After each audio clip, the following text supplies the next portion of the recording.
It's time. Episode 43, ATM, the Apologise to Me podcast. I'm Marty Devlin from the platform. Mark Watson. As much a social commentator as a sports commentator, as you're about to find out, we're going to talk Super Rugby final and the post-match abuse that Ben O'Keefe, those refereeing and assistants, were subjected to. Ardie should be benched. That is Jeff Wilson's words on the breakdown. Sam Cane not fronting at the presser post-match Super Rugby final, and the Politburo are trying to pressure those covering this story not to give it any airtime. Warriors' expectations, how have that changed? And the all-white. Apologise to me! Let's start with the rugby though, Mark, that Super Rugby final and the abuse of the referees. We'll park that for a second. I just want to know what you actually thought of that game, of the performance of the players. Did anyone write themselves out of an All Black jersey? Did anyone say to you, hey, I have to be picked? Yeah, I thought it was a really intriguing final. I didn't have an emotional really attachment to either side.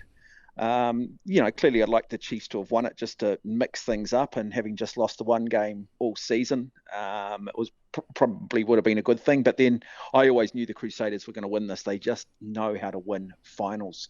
But look, actually what I think was really concerning for me, and I think the semi-final too, where the Crusaders crushed the Blues, and then the way they just stifled the Chiefs, particularly at the breakdown on Saturday night, is some of the players that have been picked for the All Blacks that have looked good all year.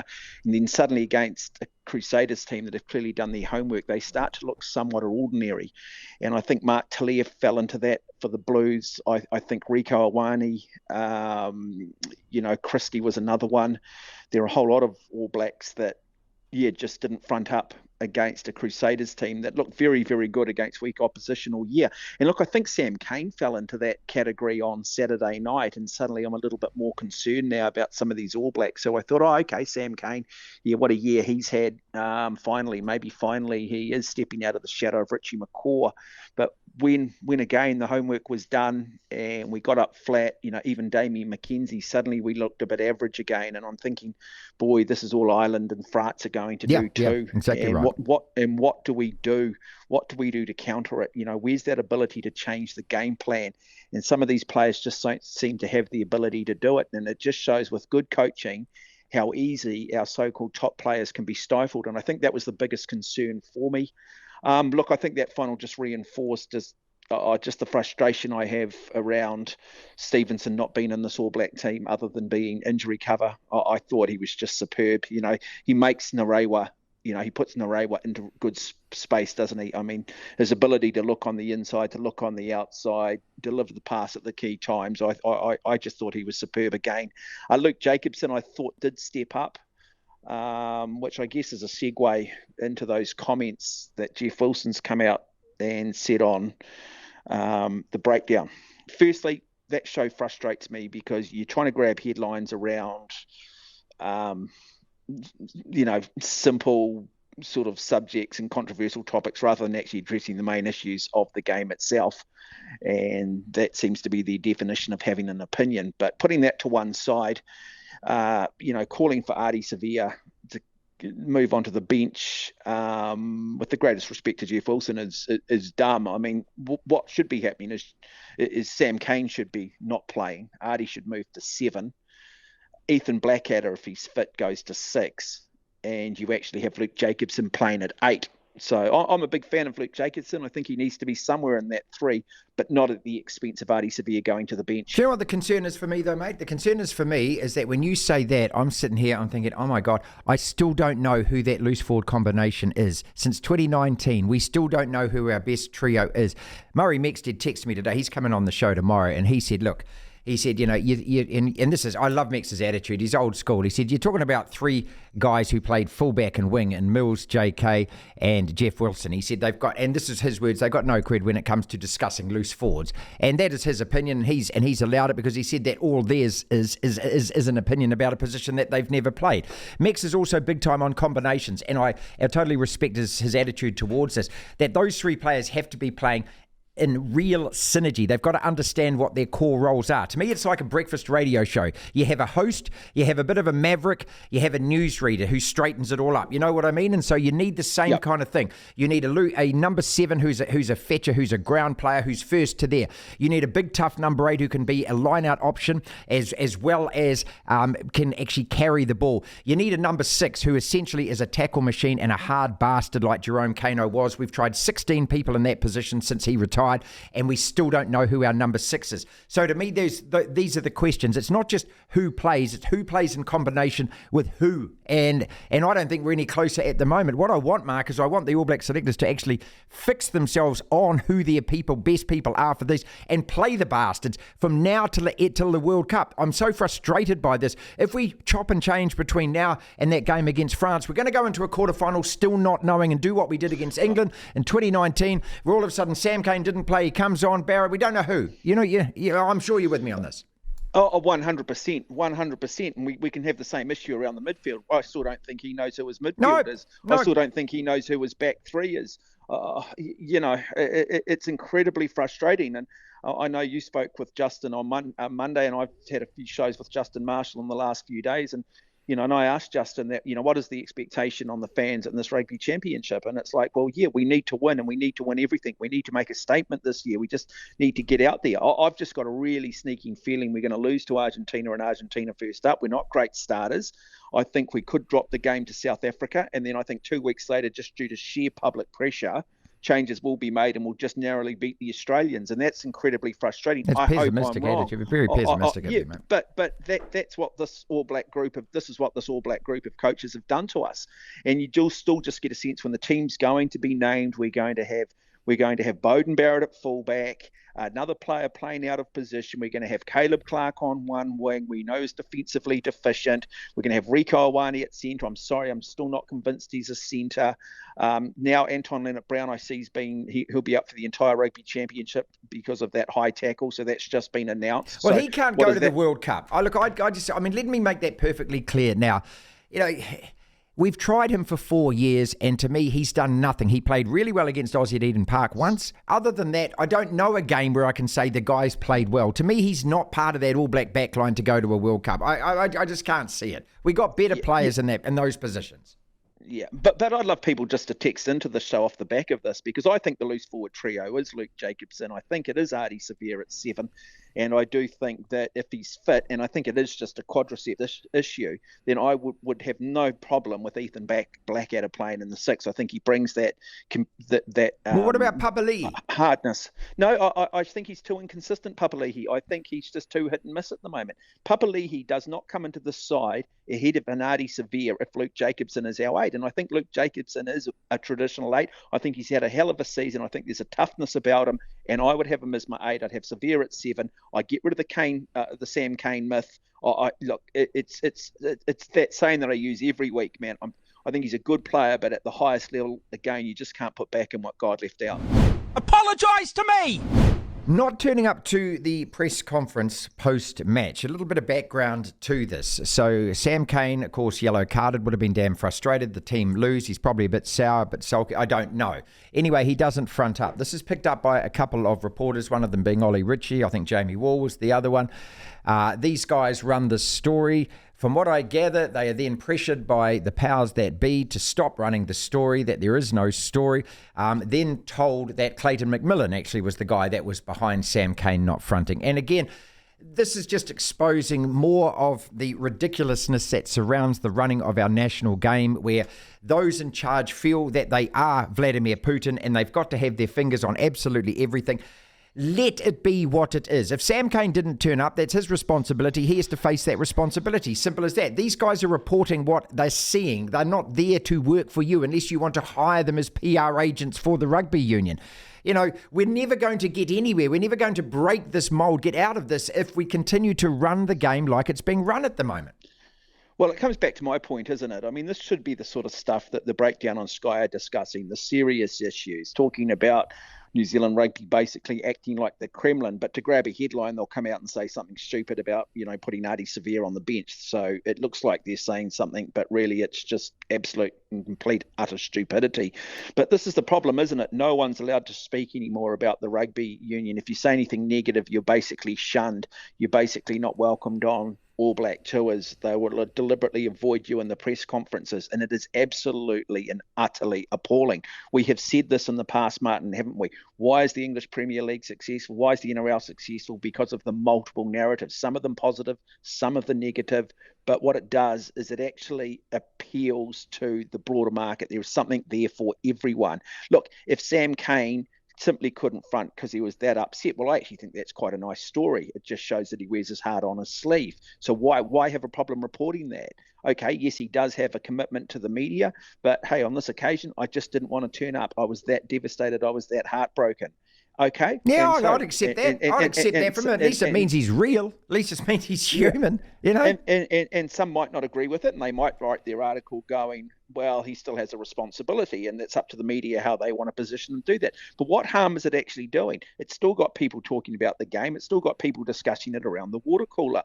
New Zealand Rugby have become so paranoid, haven't they, that they have just lost, that they can no longer see the wood through the trees, and they are the Kremlin. And through being that, they treat the fans with a high level of suspicion. They treat the media with a high level of suspicion. I'll argue that Sky, well, they're diminishing themselves through buying into this mentality. And I don't think they do their shareholders any favours in the way they protect New Zealand Rugby. Because as we said last week, what media organisations want and what the responsibility they have is to making sure they get a high level of engagement. And to get a high level of engagement, you've actually got to talk about and tell the real and true stories that are out there. That's what we as the public want to read, the good and the bad. Apologise to me! One of the bads has been O'Keefe, and I don't want to spend too much on this, about the personal abuse that guy cops. I mean, we all know that it's sick, it's wrong, it's also cowardly. And, to me, if you can't be absolutely proof positive verified, this is your name, therefore we can find out where you work, and then this can reflect on you, your life, your employment, and everything else if you're one of those people that chooses to abuse. Because you're going to stop doing it the moment that happens. If we can knock on your door and say, excuse me, we need to talk to your boss, this is the kind of crap that your employee is putting out there in public. This reflects on you and your organisation. It stops today, mate. It's as simple as that. I hope Ben O'Keefe didn't read a lot of it, because I thought, apart from the forward pass, the refereeing was pretty good. So let's move on from that. Warriors, expectations, Mark. How have they changed so much now? This team is legit. You can't argue against that. Yeah, no, it's legit in the fact that even when they're losing, they're not losing heavily.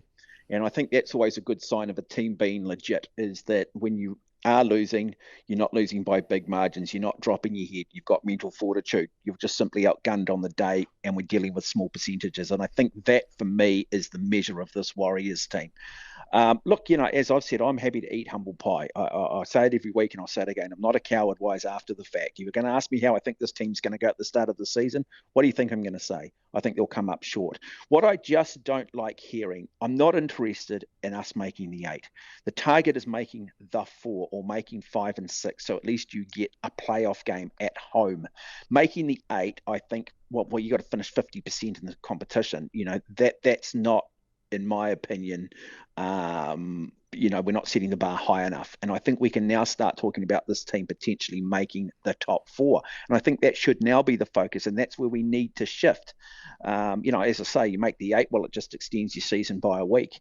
So look, it's really pleasing. It's amazing, isn't it? What it actually just highlights, though, just how poor coaching is in the NRL. Why does it take Andrew Webster to turn this team around? We've gone through so many coaches and no one's managed to do it. Then we get a relatively young, enthusiastic coach who's accepted the opportunity. He can do where so many other coaches have failed. So you look around the NRL and you go, what's actually required to be a coach in the NRL? I mean, is the standard that poor that it took basically a rookie coach to turn the Warriors around? Is he taking the coaching game to the next level? Now, clearly there are some very, very good coaches in the NRL, but it doesn't say a lot about those that have coached the Warriors in the past, does it? Well, I mean, look, I think part of it is that it's like rugby. I mean, not everyone can be a good coach, and the way that both of these sports work around this is, they tend to be stuck in the past. Where if you haven't been a fat neck, if you haven't had X amount of games for that particular team, or you aren't recommended by somebody else who played, then you are rather ignored. I mean, rugby and league are really dragging the chain. You look at football; they can put an Ange Postecoglou in these jobs. They could put an Alex Ferguson, who was an average player, but he played for Rangers and Celtic, but he was an average player in those jobs. Jurgen Klopp wasn't a great player. Pep Guardiola was a great player, but Jurgen Klopp, these guys are brilliant coaches because they're actually brilliant coaches. Apologise to me! Speaking of, last subject is, and it comes down to management and coaching and everything else. The more I've thought about it, the more I think that the All Whites did themselves an absolute disservice, our country a disservice, and now we're right up crap street without a shovel in terms of FIFA. Who can do whatever they want to us here, Mark? Because we gave up the moral high ground. The moment that the referee did not hear what was said on the field, then our guys deciding that they would take justice into their own hands was just a really dumb thing to do. But even dumber was the CEO, Andrew Pragnell, who was rung at halftime, who didn't have the wherewithal and the calmness of his position to say, I'm in charge here, not you guys. You guys do your job, go out and play. A complete breakdown between the management, the coach, the CEO. Apparently there's a high-performance shrink in there who's really massively inside these players' heads. So for them to pull this stunt, now that Boxall turns around and says, hey, I wasn't actually that offended by what was said anyway, where do you sit with this? Are you embarrassed? Yeah. Look, I said it when we spoke about it, Martin. I felt it was the wrong thing to do. I thought it was a bit of virtue signalling. Someone wants to sit there and go, tell you what, we'll end up getting an award at the Laureus Sports Awards for taking a stance and trying to stamp racism out, and we'll join the long illustrious lists of those that have stood up against the apartheid and the anti-whaling movement and anti-nuclear and all that sort of rubbish and garbage that sort of sometimes enters these players' heads. Get on with the game, then address the issue afterwards. I always said that, yes, you can sit there and go, well, hang on a minute, it's Qatar and they're probably in the pocket of FIFA and nothing's going to be done. Well, yeah, I think that... But that's racism for a start, assuming that. And our mainstream media who've turned around and scoffed and mocked at Qatar, saying our guys got racially abused as well. Look, the way that justice works is everyone is allowed to go to court and state their case. I'm not saying that actually what the Qataris are saying is true, but you can't just dismiss it out of hand because you think for some reason that they are less honest than we are. No, that's it. That's it, though, isn't it? But that's just it. And so, yeah, look, I don't, I mean, who are we as a footballing nation, mate? We're just some sort of international bloody minnow who have a men's program that's just nothing short of an absolute disgrace. I mean, what the hell are we playing them in Austria in front of 0 people for anyway? What's the absolute point and relevance of it, mate? That's not my idea of representing my country. I want to represent my country in front of thousands of people at home and actually feel the emotion and feel that sense of nationalism. But yeah, we've got to stop doing all this virtue signaling sort of stuff and just sit back and, we're all guilty, aren't we, of doing irrational things in the heat of the moment, rational people doing irrational things. But you're right, there's enough people there. I mean, if other teams were to adopt what we did, most games would end up at halftime finished, wouldn't they? They'd be gone. There's always stuff going on. I mean, you've only got to look at what's going on in the Ashes and some of the sledging that goes on in there, which is borderline. But it's accepted as part of the game and we move on. But yeah, what is racism? How easy is it to be offended these days? I mean, a lot of people say dumb stuff in the heat of the moment. Are they genuinely deeply racist? Is it racism? I don't know. Well, no, Michael Boxall now says, he said it was a colloquial slur. It was the N-word. I mean, when you break it down, there's only so many things you can say that are insulting on a field. And in the heat of a microsecond, when something happens, there's only perhaps 1 or 2 things. And so I think it was absolutely the N-word said by a black African player representing Qatar against Michael Boxall. And that's why he said it's something colloquial. That's why Boxall said that, because what he's saying is that this guy probably uses that when he talks to his friends. He thinks he's a rap artist or something and he uses this language. So that's why Boxall said, I wouldn't say it on a field. There isn't a place for it, but I'm not offended by it. Now, when that guy says that, how the hell did it get from that stage to a whole team deciding they're not going to take the field again? Because some virtue signalling left-wing nut decided that, hey, we'll take the moral high ground here and we'll get the praise of the whole world and look at us and, and we'll be pillars within the community and, the whole world will Instead, go now look at New Zealand, FIFA look are at in the a moral position. high ground Well, they take. FIFA can now It's fine just us, a load Mark. of garbage, FIFA could suspend our team. I mean, I don't think they will go to that extreme, but that's what they could do, and they've got every right to do it now. Hey, just quickly, Martin. I'm just going back quickly to that Ben O'Keefe situation. Look, I agree with you 100% on that. I mean, I've always said this. Every time we have a game, we're always talking about the referees the next day, aren't we? And look, occasionally they will get it wrong, and occasionally there's a howler, but no different than a player. But look, I don't have a problem with fans booing. Okay, I think it's generic, and it shows that hey, there is some tribalism. We want tribalism back in the game, and I want people to wear their hearts on their sleeves. But there is a difference, isn't there, between that, getting on social media, calling the guy out, calling them the C word, and calling them a blatant cheat. You talked about calling some of these guys out. I remember on Radio Sport getting a really vitriolic text one day, quite brutal. And so I got the guy's number and I put it into Google. Yep, sure enough, it came up. And I did send an email to his company. Oh, remember what I did, mate? I called the guy on air. I called the guy out on air. I actually called him out on air. And the spin-off and all of those wanker news organisations made a huge big deal about how angry I was and what an arsehole I was, all of that kind of stuff. Whereas in actual fact, this guy could abuse me, yet I'm not allowed to call him out back. You know? No, that's right. And I've copped it. I cop it after every single Olympic Games I do as a commentator. There's always people out there coming after you, mate. I mean, and you just have to learn how to deal with it at times. But, some of it, yeah, it can be quite personal, when they start talking about your wife and kids and you're like, hey, hang on a minute. What's that got to do with the way I delivered a cycling commentary today or a whitewater commentary? What's that got to do with it, mate? That's when you go, hang on a minute, you've crossed the line here. Now, yeah, if you just want to say I'm crap, that's fine. I don't have a problem with that. But yeah, I mean, I want tribalism back. I want that passion back. I want the angst between Spencer and Mertens and the signs in the crowd. But there's a difference between that and then, yeah, the personal abuse that a referee's copping. And not good enough. I mean, it's interesting, isn't it? The Crusaders weren't happy with the referee when they lost throughout the season, and they were very, very quiet after that final. They said nothing. All of these Chiefs fans can jump up and down and abuse them, but look, discipline cost them. And at the end of the day, in hindsight, Anton Leonard-Brown should have been sent off anyway, but we don't hear anything about that. There's no praise for Ben O'Keefe not issuing the red card during that game. Devlin. Down goes Fraser! Down goes Fraser! The Platform.